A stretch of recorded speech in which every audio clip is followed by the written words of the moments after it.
Los objetivos de esta investigación son: el objetivo general, comparar la precisión de los dos métodos de medición para las concentraciones de partículas suspendidas PM2.5, monóxido de carbono y dióxido de azufre.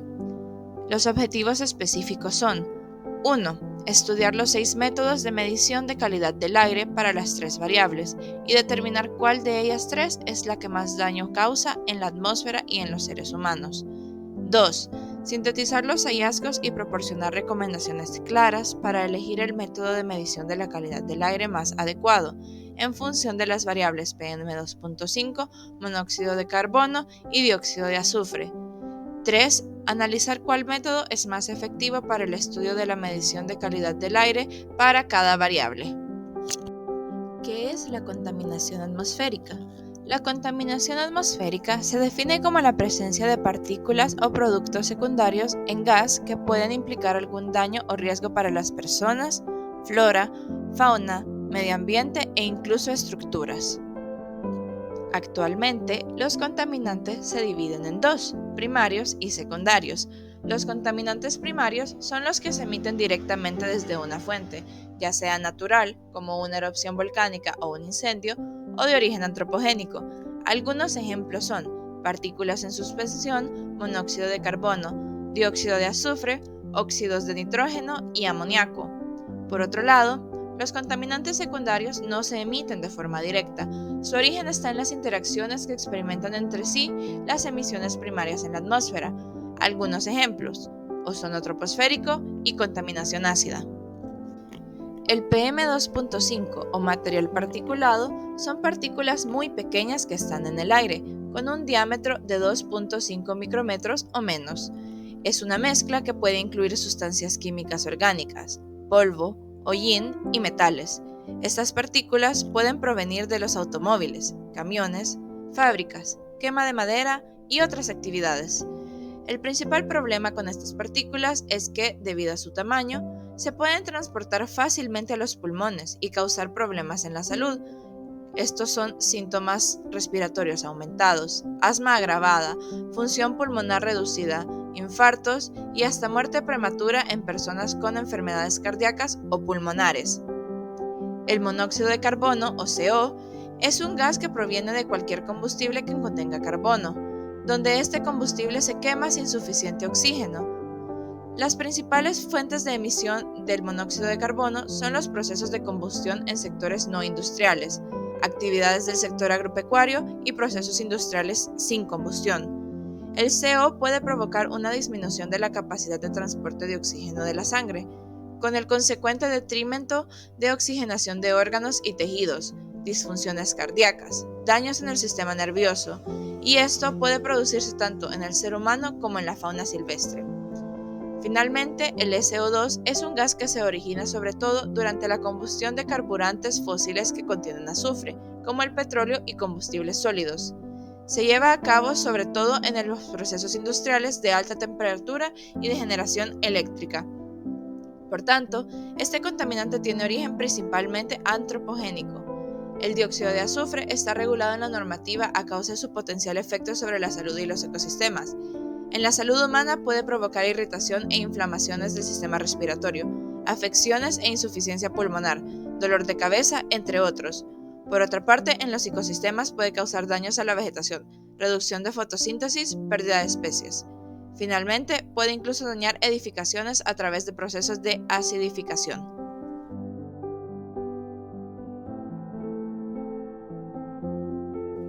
La revolución industrial. Previo a la revolución industrial, las emisiones derivadas de las actividades humanas eran mínimas. En el siglo XVIII, el descubrimiento de combustibles como el carbón y el desarrollo de maquinarias como las máquinas de vapor llevaron al ser humano a transformar por completo su manera de vivir. La revolución industrial fue una revolución para el hombre en todos sus sentidos: maneras de producir, consumo, calidad de vida, formas de viajar, entre otros. A causa de estos cambios, la huella del ser humano en el planeta empezó a ser más grande, teniendo repercusiones cada vez más grandes a causa de los contaminantes.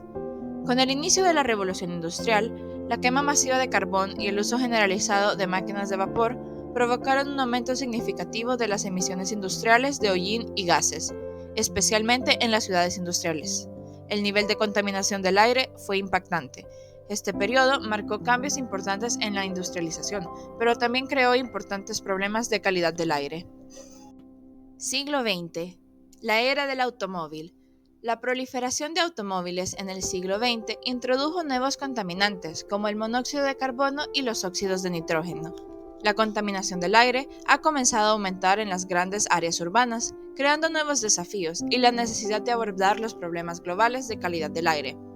La aparición del smog, específicamente en las décadas de 1940 y 1950. Los acontecimientos de smog a gran escala, como el Gran Smog de Londres en 1952, empezaron a llamar la atención del público sobre los peligros de la contaminación del aire. Estos hechos impulsaron el desarrollo de regulaciones ambientales destinadas a controlar las emisiones y mejorar la calidad del aire en los entornos urbanos. Control de emisiones en la década de 1960 y 1970. Para abordar las crecientes preocupaciones sobre la calidad del aire, se han introducido controles de emisiones tanto en la industria como en los vehículos. Este periodo marcó un punto de inflexión en la conciencia ambiental y condujo a mejoras significativas en la calidad del aire en muchas áreas industrializadas. Finales del siglo XX hasta la actualidad. Número 1. Reducir los contaminantes.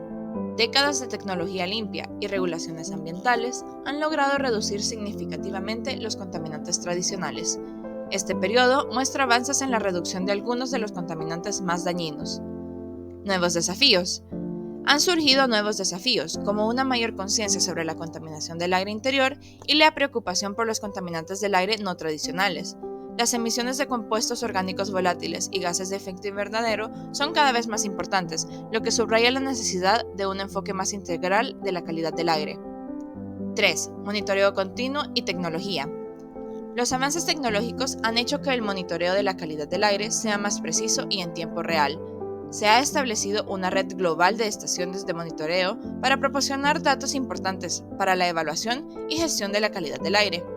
Un enfoque continuo en la tecnología y la recopilación de datos está mejorando nuestra comprensión de la contaminación del aire y sus efectos. En la actualidad, los aparatos domésticos de combustión, los vehículos de motor, las instalaciones industriales y los incendios forestales son fuentes habituales de contaminación de la atmósfera. Los contaminantes más preocupantes para la salud pública son las partículas en suspensión, el monóxido de carbono, el ozono, el dióxido de nitrógeno y el dióxido de azufre. La contaminación del aire exterior y de interiores provoca enfermedades respiratorias y de otros tipos. Los datos de la Organización Mundial para la Salud, OMS, muestran que casi toda la población mundial, el 99%, respira un aire que supera los límites recomendados y contiene altos niveles de contaminantes.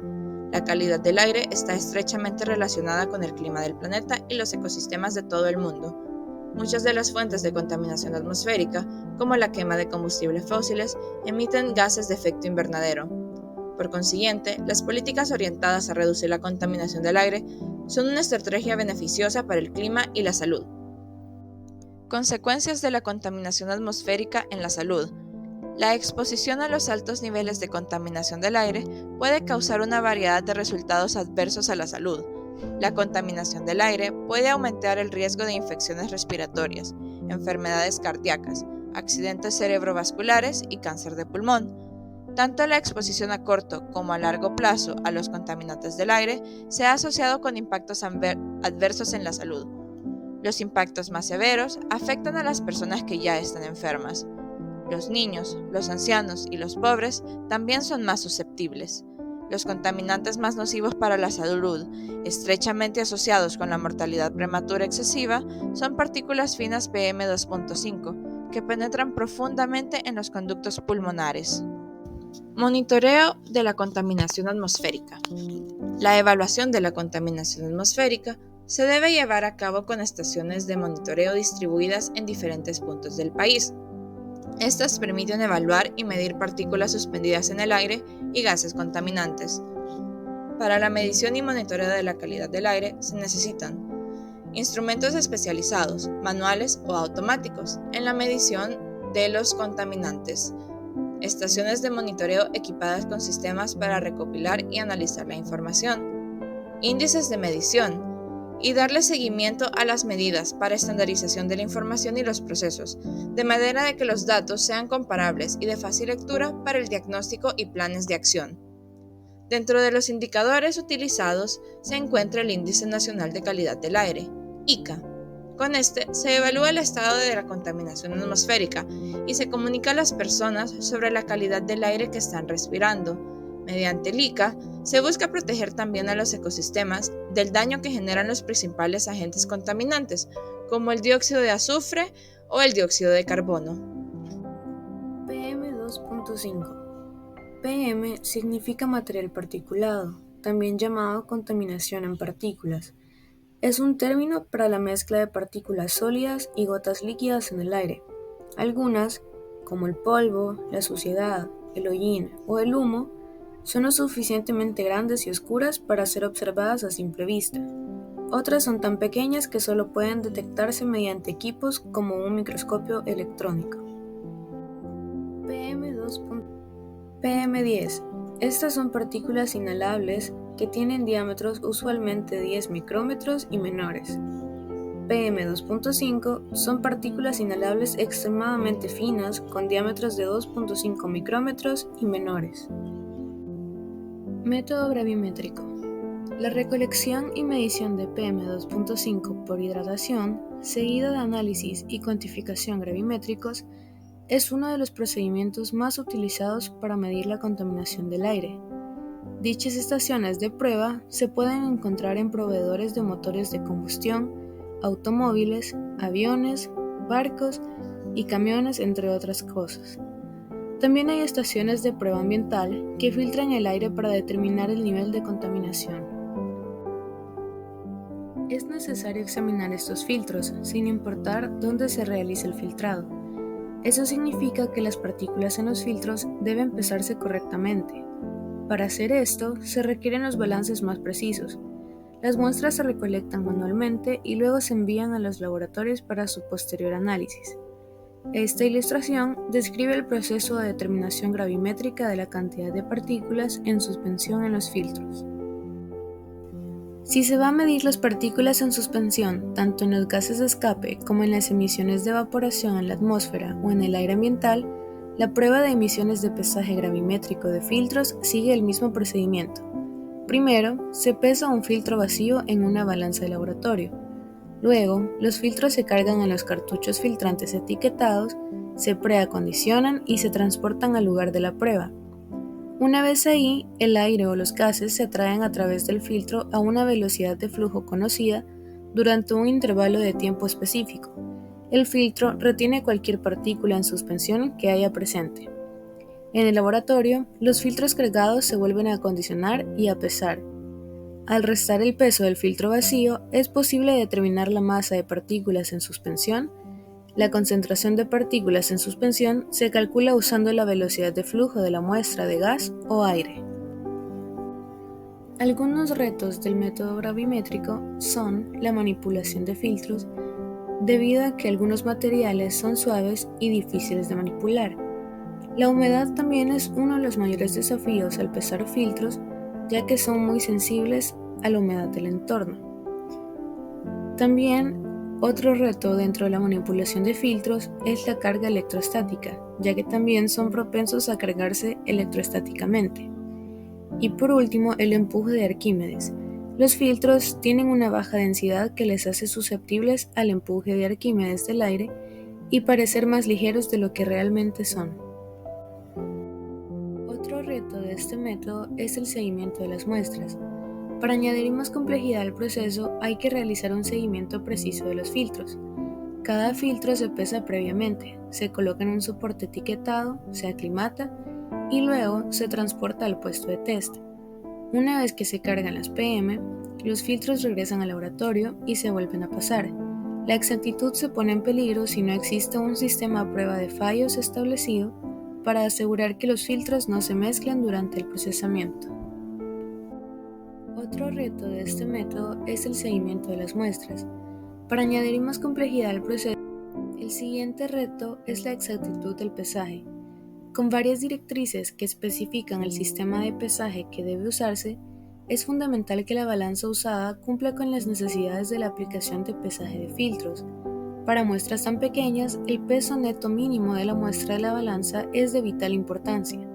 Si se pesa una muestra por debajo de este peso, no puede confiarse en que sea del nivel de exactitud requerido. Y el último reto de este método es el tiempo. El pesaje de filtros para pruebas de emisiones puede tardar mucho tiempo en completarse. Los procesos de aclimatación, el transporte hasta un sitio y desde este, los laboriosos procedimientos de manipulación y una balanza que tarde en estabilizarse son cuestiones que contribuyen a que la prueba típica de emisiones de escape en automóviles pueda tardar hasta 2 días o más en completarse. El siguiente método es la atenuación de rayos beta, abreviado con las siglas BAM. Es un método equivalente federal para el monitoreo continuo de partículas certificado por la Agencia de Protección al Ambiente de los Estados Unidos. La atenuación beta es uno de varios métodos utilizados para el monitoreo continuo de material particulado. Es un dispositivo de monitoreo continuo de la calidad del aire ambiental que utiliza una técnica de atenuación de rayos beta que funciona en tiempo real. Los usos de este dispositivo son para medir PM2.5 y PM10 para los usuarios, las autoridades y todos los interesados en los datos de calidad del aire. ¿Cómo funciona? La entrada selectiva de tamaño de partículas está ubicada en la parte superior del instrumento, que generalmente sobresale a través del techo del recinto de monitoreo. Debido a que necesitamos cuantificar partículas microscópicas, separa las partículas gruesas enormes, más pequeñas que el PM10, y luego, después de activar una bomba vinculada a la atenuación beta, empujando un gran volumen de aire a través del cabezal de entrada, partículas diminutas dibujadas gravimétricamente en el conjunto de cinta de filtro. La atenuación beta recopila datos durante 1 hora a la vez. Tomamos una medida de atenuación beta al final de cada hora. Cuantas más partículas se depositen en la cinta durante la hora, menor será la atenuación de la señal. El sensor puede calcular la concentración de masa de PM10 o PM2.5 en el transcurso de 1 hora. En la atenuación de rayos beta se emplea un elemento radiactivo como carbono 14 que emite electrones de alta energía, conocidos como rayos beta. La radiación emitida se hace pasar a través de un punto de la cinta de fibra de vidrio limpia. Los rayos beta son detectados y cuantificados por un detector de centelleo sensible para asociarlos a una lectura cero o peso inicial. Posteriormente, la cinta avanza a la boca de la muestra, donde una bomba de vacío succiona una cantidad medida y controlada de aire polvo a través de esta, impregnándola con el aire polvo recolectado. Al final de 1 hora de muestreo, este punto sucio se coloca nuevamente entre la fuente de radiación beta y el detector de tal modo que se obtiene una nueva medición de radiación. La concentración volumétrica de partículas se determina considerando la cantidad del flujo, la presión y temperatura. Algunas ventajas de este método son: la tecnología beta es prácticamente insensible a la composición química de las partículas de la muestra. La técnica de atenuación beta es siempre fácil de usar y requiere menos intercambio de filtros.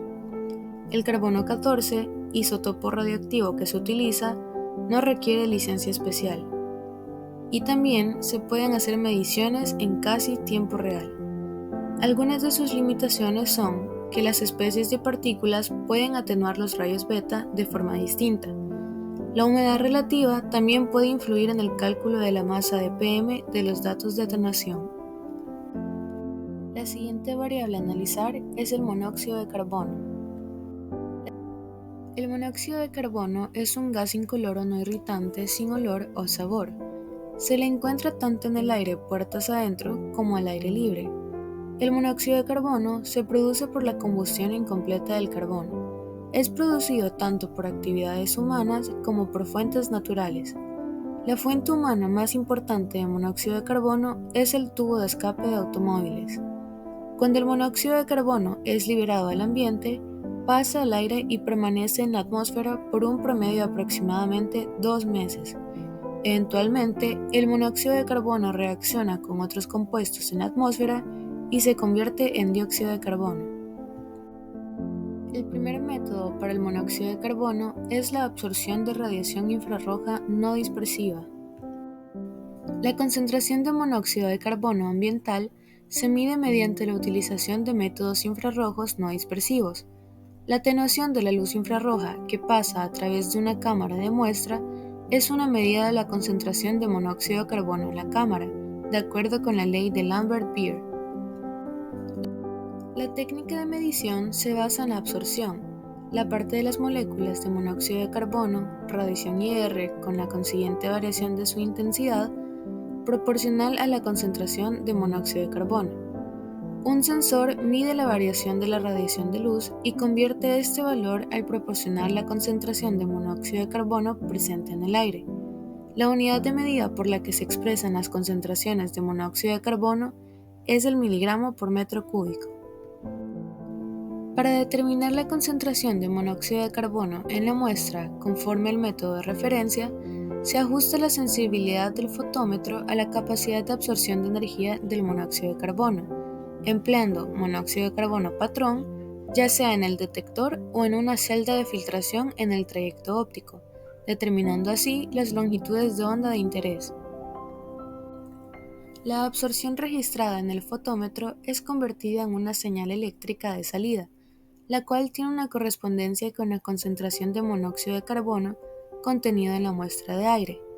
Para la aplicación del método de referencia, se requiere de un analizador de fotometría de absorción de radiación infrarroja, con capacidad de detección de 0 a 0.5 partículas por millón. El siguiente método para la medición de monóxido de carbono son los sensores electroquímicos. ¿Cómo funcionan? Se coloca una membrana sobre el orificio para evitar que el agua o los aceites entren en la célula. Los rangos y sensibilidades de los sensores pueden variar en su diseño utilizando agujeros de diferentes tamaños. Los agujeros más grandes proporcionan una mayor sensibilidad y resolución, mientras que los agujeros más pequeños reducen la sensibilidad y la resolución, pero aumentan el alcance. Son sensores de estado sólido que tienen una barrera de difusión capilar que controla la entrada del monóxido de carbono al interior de una cápsula. En la cápsula se encuentran 2 electrodos y un electrolito, generalmente ácido sulfúrico. Al pasar el monóxido de carbono a la cápsula, un electrodo se oxida y el otro consume oxígeno. Se genera una corriente eléctrica cuyo valor es proporcional a la concentración de gas. Cuando el nivel de monóxido de carbono alcanza un valor de umbral, se activa una alarma. Son sensores muy precisos y en ocasiones forman parte de un sistema de detección que incluye un dispositivo para mostrar el valor de concentración de monóxido de carbono y una memoria para almacenar históricamente los valores registrados. Algunas ventajas de este método es que puede ser específico para un gas o vapor concreto en el rango de partes por millón. Sin embargo, el grado de selectividad depende del tipo de sensor, del gas objetivo y de la concentración de gas que el sensor está diseñado para detectar. También tiene un alto índice de repetibilidad y precisión. No es susceptible de ser envenenado por otros gases con la presencia de otros vapores ambientales, tampoco se acortará o reducirá la vida del sensor. Los sensores electroquímicos también son más económicos. Por otro lado, sus desventajas son que la sensibilidad cruzada se produce cuando un gas distinto del gas que se está controlando o detectando puede afectar a la lectura dada por un sensor electroquímico. La sensibilidad cruzada también puede causar varios tipos de lectura inexactas en los detectores electroquímicos de gas. Estas pueden ser positivas, indicando la presencia de un gas, o negativas, dando una respuesta reducida al gas objetivo, sugiriendo que está ausente cuando está presente, o puede ser que el gas inferente puede causar inhibición.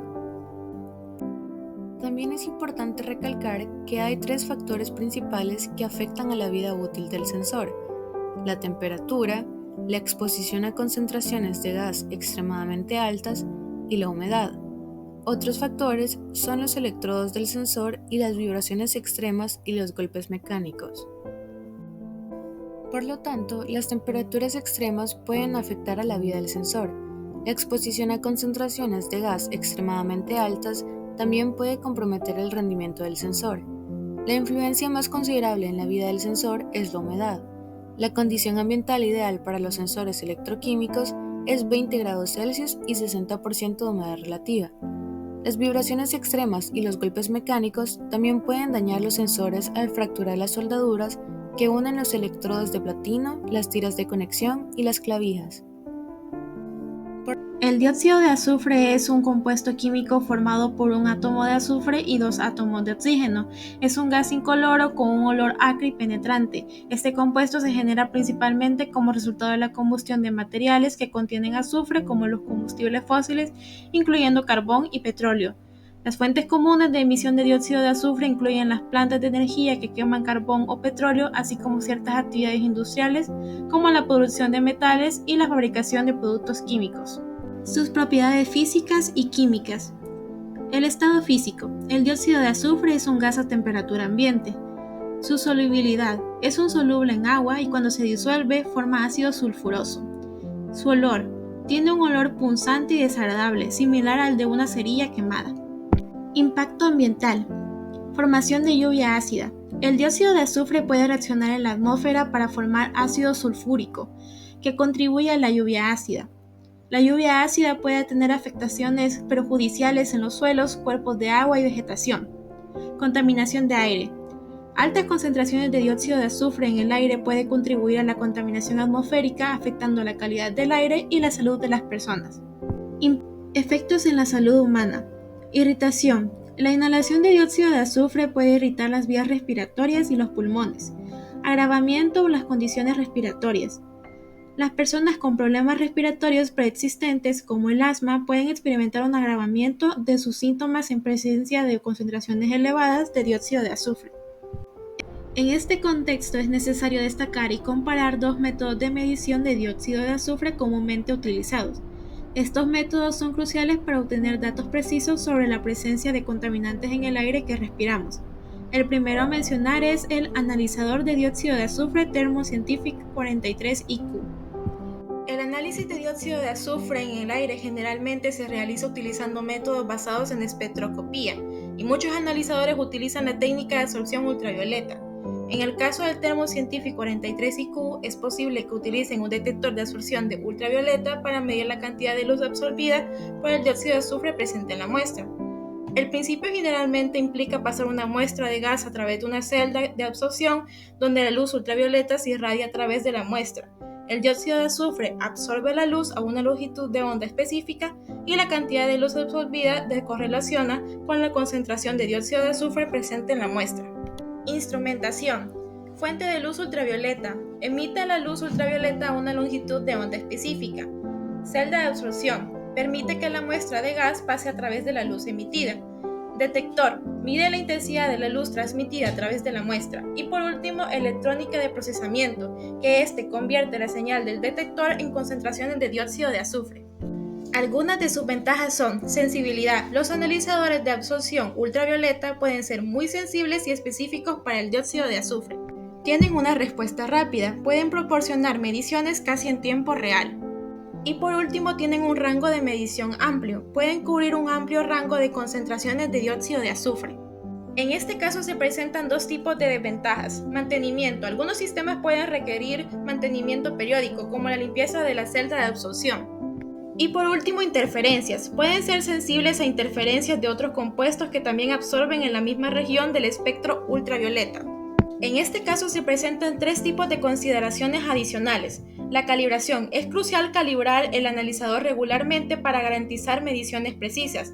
Condiciones ambientales. La temperatura y la presión pueden afectar las mediciones, por lo que es importante mantener condiciones ambientales estables. Y por último, ubicación del analizador. Colocar el analizador en un lugar representativo de las condiciones ambientales es esencial para obtener mediciones precisas y representativas. El segundo método a mencionar es el método electroquímico para la medición de dióxido de azufre.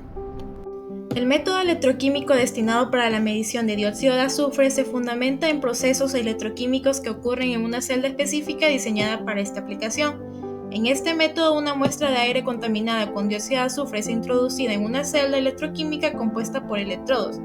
En la celda, el dióxido de azufre experimenta procesos de oxidación o reducción en los electrodos, generando una corriente eléctrica proporcional a la concentración de dióxido de azufre presente en lo que es la muestra. Este flujo de corriente es luego cuantificado y utilizado para determinar la cantidad de dióxido de azufre. La instrumentación para el método electroquímico incluye una celda electroquímica especializada que contiene electrodos activos, un electrolito y en algunos casos un contraelectrodo. La corriente eléctrica generada durante las reacciones electroquímicas es medida utilizando un sistema de detección apropiada. Además, sistemas de control pueden ser empleados para asegurar condiciones operativas estables. En este caso, la celda electroquímica se requiere componentes adicionales como sistemas de alimentación eléctrica, sistemas de adquisición de datos y sistemas de almacenamiento de energía, dependiendo de la complejidad del dispositivo electroquímico. En este caso se presentan dos tipos de ventajas. Tiene una buena selectividad. El método electroquímico es conocido por su capacidad para proporcionar una buena selectividad para el dióxido de azufre, reduciendo el mínimo de interferencia en otros compuestos presentes en la muestra. Y por último, menor susceptibilidad a interferencias. En comparación con algunos métodos espectrofotométricos, el método electroquímico puede ser menos susceptible a interferencias de otros gases, lo que contribuye a una mayor especificidad en la medición. Por otro lado, las desventajas son menor sensibilidad relativa. Aunque ofrece selectividad, el método electroquímico puede tener una menor sensibilidad en comparación con algunos métodos espectrofotométricos, especialmente en la detección de concentraciones bajas de dióxido de azufre. Requiere mantenimiento regular. La celda electroquímica puede requerir mantenimiento periódico para garantizar su eficacia y precisión a lo largo del tiempo. Esto puede incluir limpieza, calibración y en algunos casos la sustitución de componentes. La implementación exitosa del método electroquímico para la medición de dióxido de azufre implica adherirse a las normativas y estándares ambientales pertinentes. La calibración regular del sistema y la verificación de la respuesta del sensor son esenciales para mantener la precisión del método a lo largo del tiempo. Además, la identificación y corrección de posibles interferencias, así como el seguimiento de rendimiento a lo largo del plazo de la celda electroquímica, son aspectos cruciales en la aplicación continua de este método analítico en la evaluación de la calidad de aire.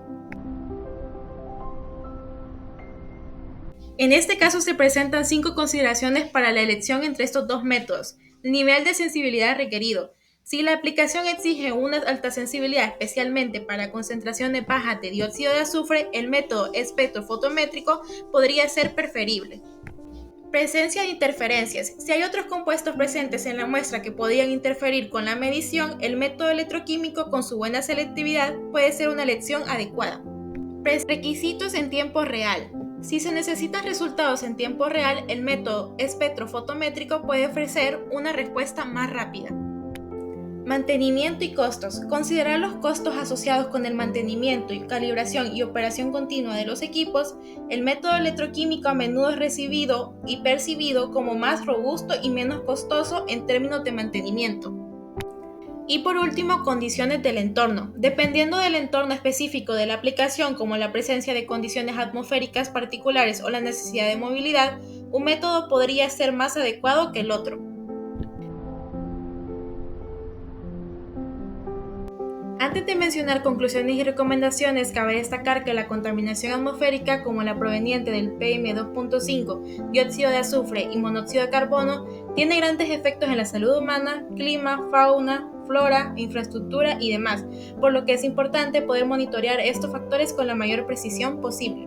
Conclusión del PM2.5. Tiene múltiples métodos de medición, algunos más antiguos y otros más modernos. Entre ellos se encuentra el método gravimétrico, que es uno de los primeros métodos desarrollados para medición de PM2.5 y sigue siendo uno de los más usados. Su funcionamiento se basa en medición por filtro y peso. Por otro lado, la atenuación de rayos beta es un método más moderno y uno de los más utilizados para el monitoreo continuo. En este se requiere un dispositivo de monitoreo que utiliza carbono 14 para realizar las mediciones.